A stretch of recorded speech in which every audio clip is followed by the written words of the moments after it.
The Wonders of His Providence by Charles Spurgeon. From Esther Defeats Her Enemies. In his heart a man plans his course, but the Lord determines his steps. Proverbs 16 verse 9.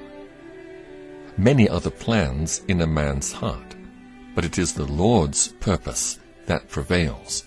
Proverbs 19 verse 21. A man's steps are directed by the Lord. How then can anyone understand his own way? Proverbs 20 verse 24.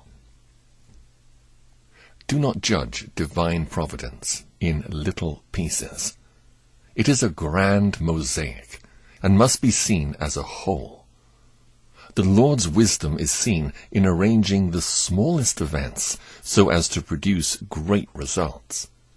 We frequently hear people say of a pleasant or a great event, "What a providence! This is the finger of God," while they are silent as to anything which appears less important or has an unpleasant savor. But the place of the flower upon the hillside is as fixed as the station of a king, and the dust which is raised by a cartwheel is as surely steered by divine providence as the planet in its orbit. There is as much providence in the creeping of an insect upon a rose leaf as in the marching of an army to ravage a continent.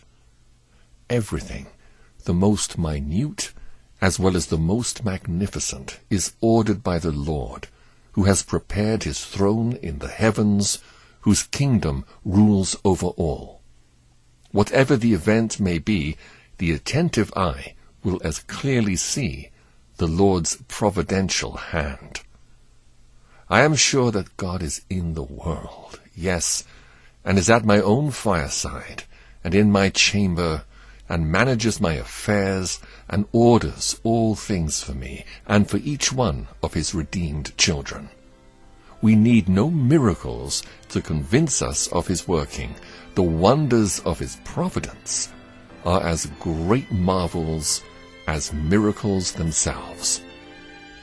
We know that God causes all things to work together for good to those who love God, to those who are called according to his purpose.